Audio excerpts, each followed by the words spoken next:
Hello student, welcome back.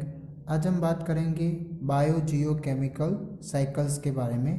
तो यहाँ पर हमें इस टॉपिक में कुछ डिफरेंट तरह की साइकिल्स जो नेचर में एग्जिस्ट है वह पढ़ने की है, जैसे कि nitrogen cycle, carbon cycle, oxygen cycle. तो कुछ इस तरह की साइकिल हमें पढ़नी है, ठीक है, जिनका क्या होता है एक जगह से दूसरी जगह यानी कि डिफरेंट प्लेस पर से क्या होता है उनका ट्रांसफ़र होता रहता है, और इनके बावजूद भी वह क्या होता है उस कांस्टेंट भी पाए जाते हैं। जैसे कि ऑक्सीजन की बात करें तो ऑक्सीजन यूज़ होने के बावजूद भी 21% एटमॉस्फेयर में मेंटेन होता रहता है, ठीक है। तो पहले हम समझते हैं बायो जियो केमिकल साइकिल का मीनिंग क्या होगा। तो उसके according in biosphere there is a constant interaction between the biotic and abiotic component, ठीक है।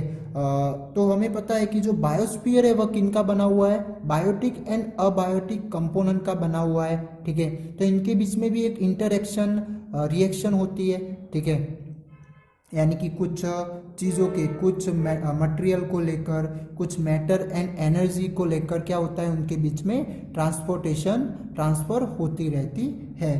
तो this interaction consisting of a transfer of matter and energy between the different component of the biosphere such as a land, atmosphere and living organism constitute biochemical cycle। यानी कि अब इस तरह के जो मैटर और एनर्जी इनके बीच में जो ट्रांसफर होते रहते हैं वह किनके थ्रू आएगी, तो लैंड है, एटमॉस्फेयर है और जो लिविंग ऑर्गेनिज्म है उनके बीच में इस तरह की ट्रांसपोर्टेशन होती रहती है, ठीक है। तो उनके थ्रू क्या बनेगा, बायो जियो केमिकल साइकिल, ठीक है। तो उसमें से हम फर्स्ट देखते हैं द वाटर साइकिल। तो वाटर साइकिल यानी कि हमें पता है कि जो वाटर है वह हमारे अर्थ के ऊपर ज़्यादा मात्रा में पाया जाता है 75%, और उसमें से भी ज़्यादा ओशन और सी में पाया जाता है, ठीक है। तो उनका भी एक सर्कुलिंग यानी कि साइकिल्स क्रिएट है इस नेचर में। तो वह किस तरह से क्रिएट है, तो जैसे कि हम बात करें कि जो वाटर है वह क्या होता है, सनलाइट की वजह से पानी जो है वह वेपर बनता है, ठीक है, और वह वेपर होकर क्या होता है, तो हल्की होने की वजह से वह एटमॉस्फेयर में चली जाती है, और वहां पर कंडेंस होने के बाद क्या होता है, फिर से रेन के फॉर्म में लैंड के ऊपर आ जाती है, ठीक है। और उनके बाद उसके बाद क्या होता है, तो फिर से वह वापिस रिवर के थ्रू सी में चला जाता है, ठीक है, और तो उसे क्या बोलेंगे हम, वाटर साइकिल बोलेंगे। तो water cycle is the cyclic flow of water in which it evaporate and falls on the lands as rain and later flow back into sea via rivers। Okay, तो उसे क्या बोलेंगे हम, वाटर साइकिल, ठीक है। तो वाटर साइकिल यानी कि वह इस तरह से रेन फॉल होने की वजह से वो पूरी कंटिन्यूसली क्या होती है, इस तरह की उसकी साइकिल चलती रहती है, ठीक है। तो रेनफॉल किसके थ्रू होता है, तो दो प्रोसेस उसके लिए इंपॉर्टेंट है, एक है इवेपोरेशन और दूसरी है कंडेंसेशन। तो जो इवेपोरेशन होता है वह सनलाइट हीट की वजह से इवेपोरेशन होना स्टार्ट हो जाएगा, और कंडेंसेशन होना यानी कि जो वेपर में से लिक्विड बनता है, ठीक है, यानी कि फिर से वाटर बनना, ठीक है। अब ये जो वेपर कहाँ से वह बनती है, ओके, तो वह पहले बात करते हैं, ओके, और वह क्या होगा, वेपर एयर एटमॉस्फेयर में रिलीज हो जाएगी। तो when sun shines water evaporate continuously from the water bodies, okay, तो जो भी वाटर बॉडीज है वहां से कंटिन्यूसली वाटर इवेपोरेट होता रहता है, ठीक है, and this water vapour rise up and goes into the atmosphere. तो वह क्या होता है, फिर वह वेपर हल्की होने की वजह से, लाइट होने की वजह से एटमॉस्फेयर में ऊपर की ओर चली जाती है, ठीक है। And the process of respiration, इसके अलावा the process of respiration and the evaporation, ठीक है, या फिर ट्रांसपीरेशन, जो उसके अलावा दूसरी बात करें तो जो ट्रांसपीरेशन जो प्लांट के अंदर पाई जाती है ना, जो वेपर के फॉर्म में पानी को रिलीज करता है, तो वह ट्रांसपीरेशन एंड रेस्पिरेशन के थ्रू भी वाटर वेपर्स प्रोड्यूस होती है, और वह वाटर वेपर क्या होती है, तो फिर वो भी एटमॉस्फेयर में चली जाती है। ठीक है, तो इस तरह से वेपर क्या होती है, एटमॉस्फेयर में रिलीज होती है। ये 3 प्रोसेस से हमने देखा, इवेपोरेशन, रेस्पिरेशन एंड ट्रांसपीरेशन।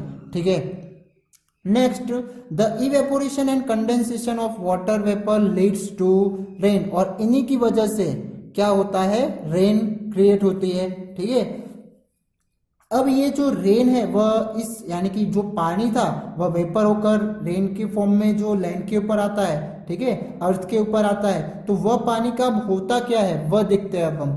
तो sum of rain water that falls on the land and seep into the soil, तो सॉइल के थ्रू वह एब्जॉर्ब हो जाता है। ठीक है, and becomes parts of the underground reservoir of fresh water, और इनकी वजह से अंडरग्राउंड रिजर्वर जो वहां पर पानी कलेक्ट होकर रहता है फ्रेश वाटर के फॉर्म में। ठीक है, नेक्स्ट हम बात करें तो हमारी जो various life process of terrestrial animal and plants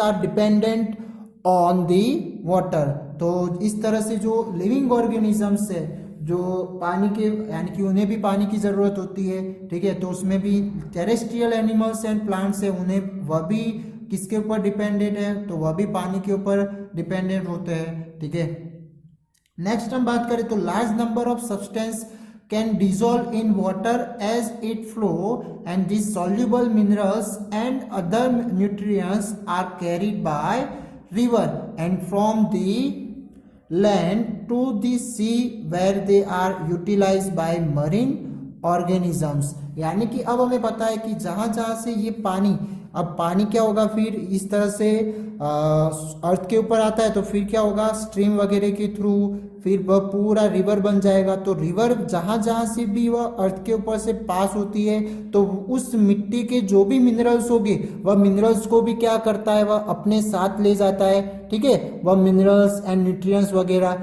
ठीक है, तो वह रिवर के थ्रू कैरी आउट होते हैं, और कहाँ पर जाएंगे, तो सी में चले जाएंगे। फिर वह न्यूट्रिएंट या फिर मिनरल्स का क्या होता है, तो जो मरीन ऑर्गेनिजम्स है यानी कि जो सलाइन वाटर में जो समंदर में जो रहते हैं सी ऑर्गेनिजम्स, तो वह क्या करते हैं, उनका यूज करते हैं, यूटिलाइज करते हैं। ठीक है, तो इस तरह से ये वाटर साइकिल इन हमारे नेचर में एग्जिस्ट है, जो इस तरह से जो वाटर बॉडीज है वहां पर से पानी इवेपोरेट होकर एटमॉस्फेयर में जाता है, या फिर रेस्पिरेशन या फिर ट्रांसपीरेशन से भी वेपर बन के एटमॉस्फेयर में रिलीज होता है, और उसके बाद वह कंडेंस होकर क्या होता है, फिर से रेन के फॉर्म में अर्थ के ऊपर आता है, अर्थ की सरफेस के ऊपर। फिर कुछ कुछ जगहों पर क्या होता है, उसका रिजर्व होता है यानी कि अंडरग्राउंड वाटर के फॉर्म में। ठीक है, उसके बाद लेक है, पॉन्ड है। ठीक है, इस तरह से उसका क्या किया जाता है, रिजर्व किया जाता है। ओके, कौन सा, फ्रेश वाटर को। ठीक है, इसके साथ साथ हमारे थ्रू यानी कि लिविंग ऑर्गेनिज्म थ्रू भी उसका यूज होता है। ठीक है, उसके बाद जो रिवर के थ्रू पानी जो बहकर जाता है, तो उसमें मिनरल्स भी उस सॉइल के भी बहकर जाते हैं, तो वह जो मिनरल्स है वह मिनरल्स का कौन यूज करेगा, तो जो मरीन ऑर्गेनिज्म है वह उसका यूज करते हैं। ठीक है, अब हम देखते हैं ऑक्सीजन साइकिल्स। तो ऑक्सीजन साइकिल्स है, तो हमें पता है कि जो ऑक्सीजन है वह एटमॉस्फेयर में कितने परसेंटेज पाया जाता है, तो 21% पाया जाता है, और हमारे लिविंग ऑर्गेनिज्म के लिए तो वह बहुत ही इंपॉर्टेंट है, यानी कि जो हम रेस्पिरेशन करते हैं उनमें उसमें ही उसका यूज होता है। ठीक है, तो मेनली हम बात करें, मेनली हम इसे फिगर के थ्रू दिखा है, तो हमें पता है कि जो रेस्पिरेशन के थ्रू भी यानी कि जो भी लिविंग ऑर्गेनिज्म रेस्पिरेशन करते हैं वहाँ पर उनको ऑक्सीजन की ज़रूरत होती है, तो वह कहाँ से यूज़ करेंगे, तो एटमॉस्फेयर में जो ऑक्सीजन है उसका यूज़ करते हैं। ठीक है,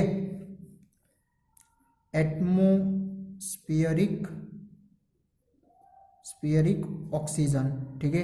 तो वह ऑक्सीजन का यूज कौन करता है, तो लिविंग ऑर्गेनिज्म जो रेस्पिरेशन में यूज करते हैं वह, ठीक है। तो उनके थ्रू फिर क्या बनने वाला है, कार्बन डाइऑक्साइड बनने वाला है, ठीक है। वह रिलीज क्या करते हैं, रेस्पिरेशन के through carbon dioxide and water, ठीक है, जो कौन से फॉर्म में होता है, वेपर के फॉर्म में होता है, ओके। और वह यूज कौन करेगा, तो जो ग्रीन प्लांट है, यानी कि वह अपनी फोटोसिंथेसिस प्रोसेस में यूज करते हैं, ठीक है। तो फोटोसिंथेसिस जिसमें उन ऑक्सीजन की कार्बन डाइऑक्साइड की ज़रूरत होती है और पानी की भी ज़रूरत होती है, ओके।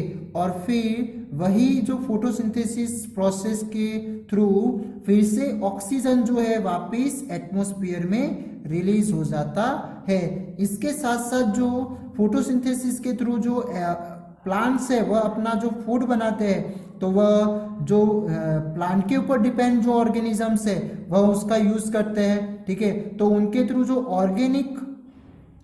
ऑर्गेनिक जो मॉलिक्यूल्स है, जो फूड के फॉर्म में मिलता है, ऑर्गेनिक मॉलिक्यूल्स कौन सा, C6H12O6, तो वह भी ये फोटोसिंथेसिस के थ्रू बनता है, ओके, प्लांट में। और उसका भी यूज कौन करेंगे, तो ये लिविंग ऑर्गेनिज्म करेंगे, ठीक है, क्योंकि उनके थ्रू जो फिर ग्लूकोज का पार्टिकल होगा उसका ही यूज किया जाता है रेस्पिरेशन के थ्रू, यानी कि उनके ही ब्रेक डाउन से, जो एरोबिक रेस्पिरेशन होती है उसके ब्रेक डाउन से एनर्जी प्रोवाइड होती है। इस तरह से लिविंग ऑर्गेनिज्म यानी कि जो एनिमल्स है उनमें, ठीक है, कुछ प्लांट्स भी है।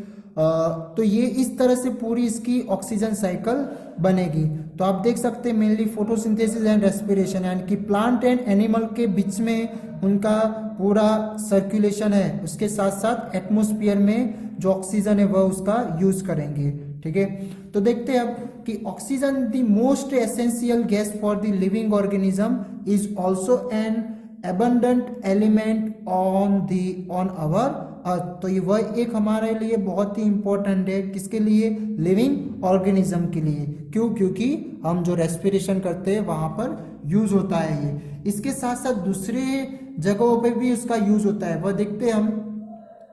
इन the elemental form it is 21% in the atmosphere as a gas, और जो गैस के फॉर्म में कहां पर पाया जाता है, एटमॉस्फेयर में पाया जाता है, और वो भी कितने परसेंटेज, तो 21%, ठीक है। इसके साथ उसके अलावा ऑल्सो प्रेजेंट एज कंपाउंड्स, तो वह कंपाउंड्स के फॉर्म में भी प्रेजेंट होता है। कौन से फॉर्म में, तो oxide of most metals and silicon, ठीक है, as a carbonate, sulphate, nitrate and other minerals, तो वह एक तरह के ऑक्साइड के फॉर्म में भी पाया जाता है, ठीक है। जो कार्बन के साथ वह रिएक्शन करेगा तो कार्बोनेट बनाएगा, सल्फर के साथ रिएक्शन करेगा तो सल्फेट बनाएगा, और नाइट्रोजन के साथ रिएक्शन करेगा तो नाइट्रेट यानी कि नाइट्रोजन की ऑक्साइड भी बनाता है, ओके। तो कुछ इस तरह के मिनरल्स वह फॉर्म करता है, और वह ये सारे कहां पर पाए जाएंगे, तो अर्थ के क्रस्ट के ऊपर पाए जाएंगे, यानी कि क्रस्ट में पाए जाएंगे, ठीक है। जो क्या है क्रस्ट, जो अर्थ की जो upper part, upper most layer है, उसे क्या बोला जाता है, अर्थ क्रस्ट बोला जाता है, ओके। इनके अलावा जो एटमॉस्फेयर में कार्बन डाइऑक्साइड होता है, जो एक कंपोनेंट है, ठीक है, तो जो एक कंपाउंड है, ओके, तो उसके अंदर भी ऑक्सीजन का एटम्स यूज हो रहा है। जो कार्बन का यानी कि कार्बन डाइऑक्साइड के मॉलिक्यूल की बात करें तो क्या होगा उसका फॉर्मूला, CO2, तो CO2 में भी ऑक्सीजन यूज हो रहा है, ठीक है। तो इस तरह से कंपाउंड के फॉर्म में भी एटमॉस्फेयर में कार्बन डाइऑक्साइड के फॉर्म में पाया जाता है। और दूसरा कहां पर पाया जाएगा, तो अर्थ क्रस्ट में कुछ तरह के ऑक्साइड ऑफ मेटल्स या फिर सिलिकॉन के ऑक्साइड के फॉर्म में पाया जाएगा। डिफरेंट तरह के carbonate, sulphate, minerals and other minerals के फॉर्म में वह पाया जाता है, ठीक है।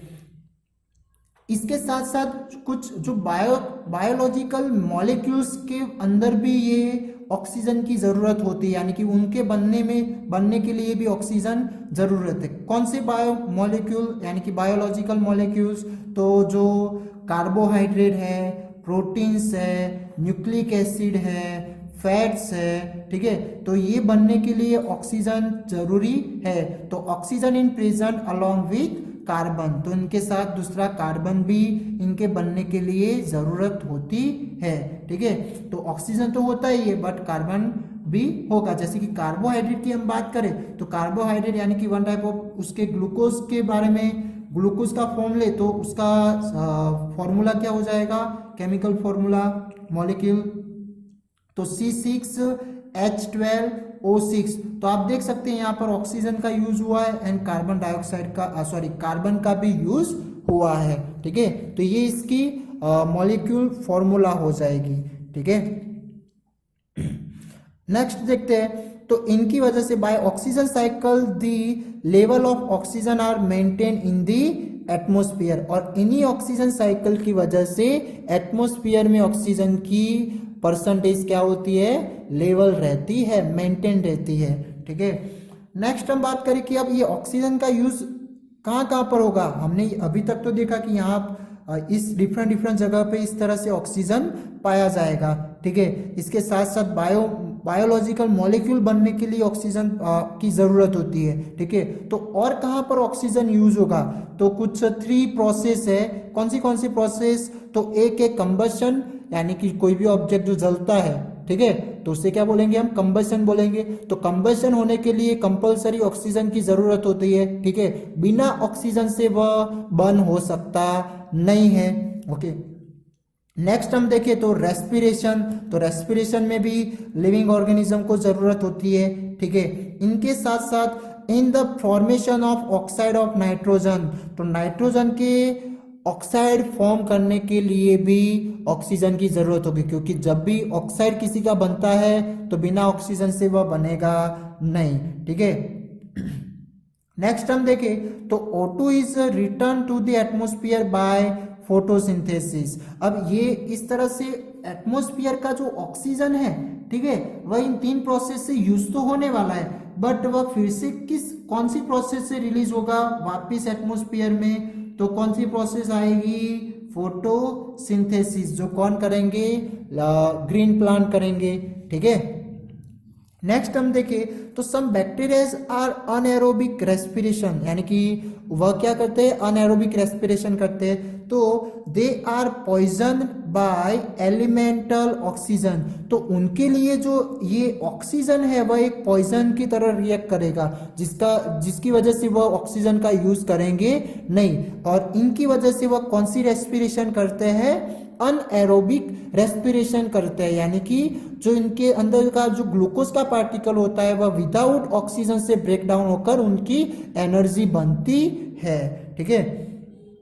In the process of nitrogen fixing oxygen is not needed by the bacteria, यानी कि जो नाइट्रोजन फिक्सिंग के वक्त भी, यानी कि जो नाइट्रोजन फिक्सेशन करने वाले जो कुछ ऑर्गेनिज्म यानी कि जो बैक्टीरियाज होते हैं वह भी विदाउट ऑक्सीजन से वह नाइट्रोजन फिक्सिंग कर सकते हैं, तब उनकी जरूरत होती नहीं है, ठीक है। तो ये बात थी ऑक्सीजन साइकिल के बारे में, जो आप इसके फिगर ड्रॉ कर सकते हैं और कुछ पॉइंट इसके इस तरह से लिख सकते हैं, ठीक है। तो ऑक्सीजन 21% एटमॉस्फेयर में पाया जाता है, लिविंग ऑर्गेनिज्म के लिए बहुत ही मोस्ट एसेंशियल एलिमेंट है, ठीक है। इसके बावजूद वह कंपाउंड के फॉर्म में भी प्रेजेंट होता है अर्थ क्रस्ट में एंड एटमॉस्फेयर में कार्बन डाइऑक्साइड के फॉर्म में, अर्थ क्रस्ट में ऑक्साइड के फॉर्म में होता है मेटल के साथ ऑक्साइड बनाकर, ठीक है। कुछ कार्बोनेट के फॉर्म में sulphate, nitrate and other materials, minerals, ठीक है।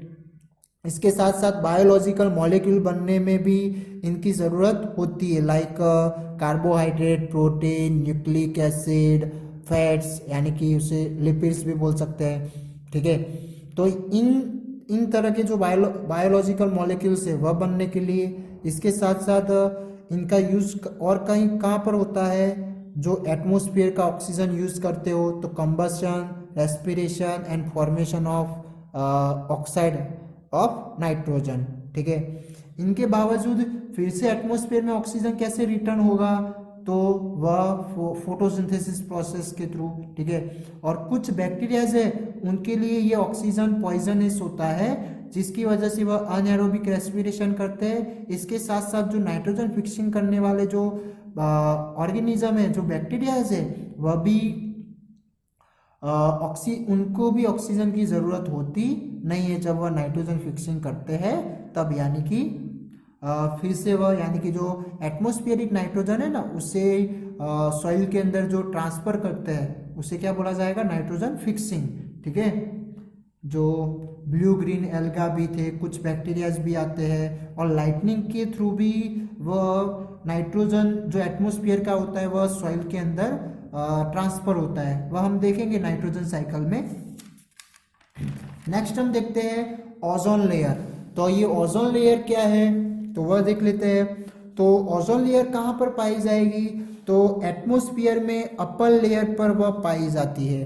ठीक है, इसके साथ साथ ozone is found which has 3 atoms of oxygen is found. Okay, तो अब ये जो ओजोन बनने के लिए किसका बना हुआ है, तो ऑक्सीजन एटम का बना हुआ है, और उनके अंदर भी कितने एटम्स चाहिए ऑक्सीजन के, तो 3 एटम्स चाहिए। ठीक है, तो जो उसका मॉलिक्यूल फॉर्मूला बनेगा क्या, तो O3 यानी कि इसके अंदर कितने एटम्स ऑक्सीजन के पाए जाएंगे, 3 एटम। और जनरली हम नॉर्मली बात करें ऑक्सीजन गैस की जो हम रेस्पिरेशन में यूज करते हैं, वह कितने मॉलिक्यूल का बना होता है, सॉरी कितने एटम का बना होता है, तो 2 एटम का बना होता है। ठीक है, इसकी वजह से उसे डायटोमिक मॉलिक्यूल भी बोल सकते हैं। तो element oxygen is in the form of diatomic molecule, यानी कि इसे किस तरह दिखाते हैं हम, इस तरह से दिखाते हैं ना, O2 करके। तो इसके अंदर कितने एटम्स पाए जाते हैं, 2 एटम ऑक्सीजन के पाए जाते हैं, जिसकी वजह से 2 है, इसकी वजह से यहाँ पर डाई आया, और एटम का एटॉमिक, तो डाई एटॉमिक मॉलिक्यूल। बट जो ओजोन है वह ट्राई एटॉमिक मॉलिक्यूल है। क्यों, क्योंकि इसके अंदर 3 एटम्स ऑक्सीजन के पाए जाते हैं। अब ये जो ओजोन है वह अनस्टेबल एंड पॉइजनस है। कैसा है, हमारे लिए पॉइजनस है। ठीक है, तो जिसकी वजह से अब ये कहाँ पर पाया जाता है, यानी कि वह अर्थ के नजदीक नहीं होता है, अर्थ सरफेस के नजदीक नहीं होता है, बट जो एटमॉस्फेयर है उसके अपर लेयर पर पाया जाता है। बट हमारे लिए ये यूजफुल भी है। कैसे, तो वह क्या करता है, तो it absorbs harmful ultraviolet radiation. तो वह क्या करता है, एब्जॉर्ब करता है यूवी रेडिएशन, अल्ट्रावायलेट, जो कहाँ से आती है, सन से जो रिलीज होकर आती है। ठीक है, और and prevent this from reaching the surface of the earth. और वह क्या करेगा, तो इन्हें क्या कर देता है, यूवी रेडिएशन को एब्जॉर्ब कर देता है वो, और क्लीन लाइट रेज, वो रेज जो आती है वह अर्थ सरफेस पर वह थ्रो करता है, यानी कि पहुंचने देता है। ओके, यानी कि शॉर्ट में जो यूवी रेडिएशन है वह क्या कर लेता है, वह एब्जॉर्ब कर लेता है, जो हमारे लिए हार्मफुल है। ठीक है, जो वह यूवी रेडिएशन अर्थ सरफेस पर आती है तो हमें कुछ तरह के डिसीज हो सकते हैं। ठीक है, वह देखेंगे। नेक्स्ट देखते हैं कि various man made compounds like CFCs। तो CFC यानी कि उसका फुल फॉर्म होगा क्लोरोफ्लोरोकार्बन्स। तो कुछ मैन मेड जो कंपाउंड्स बनाए हैं वह इस ओजोन को डैमेज कर रहे हैं, यानी कि ओजोन डिप्लेशन होने में उनका रीजन है। ठीक है, यानी कि वह रिएक्ट करते हैं किसके साथ, ओजोन मॉलिक्यूल्स के साथ, जिनकी वजह से क्या होता है, ओजोन डिप्लेशन क्रिएट होता है। ठीक है, तो CFC are carbons compound having both fluorine and chlorine and which are very stable and not degraded by any biological process. अब ये किनका बना हुआ है, तो ये कार्बन कंपाउंड है, और इनके साथ fluorine element and chlorine element भी इनके अंदर प्रेजेंट होता है। ठीक है, तो इन 3 एलिमेंट का ये बना हुआ है, कार्बन, फ्लोरीन और क्लोरीन। ठीक है, इनके साथ साथ ये कैसा है, तो एटमॉस्फेयर में स्टेबल रहता है, किसी के साथ बायोलॉजिकल प्रोसेस यानी कि डिकम्पोज हो सकेगा नहीं। ओके, यानी कि नॉट डिग्रेडेड, वह जल्दी से किसी के साथ ऐसे रिएक्शन करके कोई नए एलिमेंट बनाएगा नहीं, वो क्या होता है, फ्रीली स्टेबल ही होता है। ठीक है, जिनकी वजह से अब ये होगा क्या, तो ये अब पहुंच जाता है ओजोन लेयर के पास। तो they reached ozone layer and they would react with the ozone molecule and this result in a reduction of the ozone layer. तो वह क्या कर देता है, ओजोन लेयर को रिड्यूस कर देता है, यानी कि उसका जो लेयर है वह, यानी कि जो ओजोन जो मॉलिक्यूल्स एक दूसरे से जुड़े होते हैं उसे क्या कर देता है, दूर कर देता है, जिसकी वजह से वहां पर ओजोन की लेयर कम होने लगेगी। ठीक है, कब, जब ये CFC उनके नजदीक पहुंचता है तब। ओके, तो इसकी वजह से recently it was discovered that this is a hole of the ozone layer above the Antarctica. तो इसकी वजह से जो एंटार्क्टिका के ऊपर का जो ओजोन लेयर है वहां पर क्या पाया गया है, होल्स पाए गए, यानी कि वहां पर ओजोन लेयर धीरे धीरे कम हो रहा है। ठीक है, तो ये हमारे लिए एक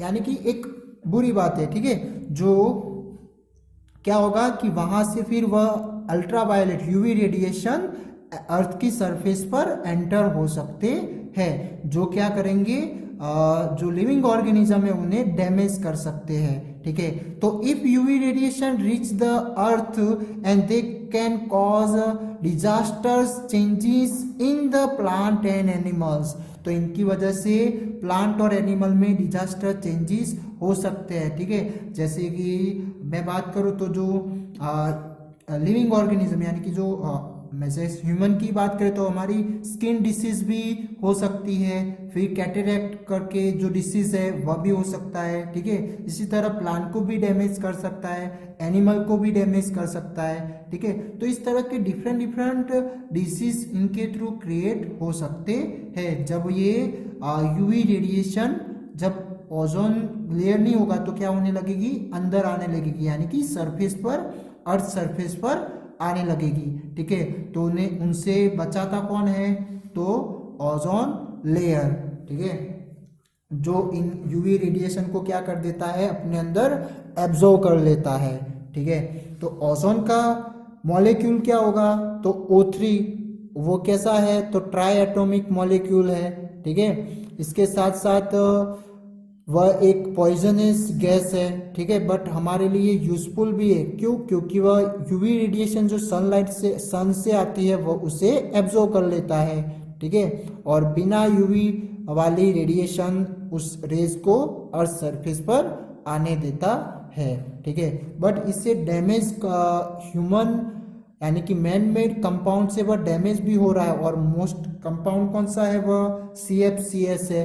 ठीक है, यानी कि उसका फुल फॉर्म बोले तो क्लोरोफ्लोरोकार्बन, जिनकी वजह से ओजोन डिप्लेशन हो रहा है, डिप्लेट हो रहा है। ठीक है, तो ये CFC किनका बना हुआ है, तो carbon compound having both fluorine and chlorine element. ठीक है, इसके साथ साथ ये वेरी स्टेबल है और not degraded by any biological process. Okay, तो वह नॉर्मली डिकम्पोज होता नहीं है, जिसकी वजह से वह एटमॉस्फेयर में स्टेबल रहता है।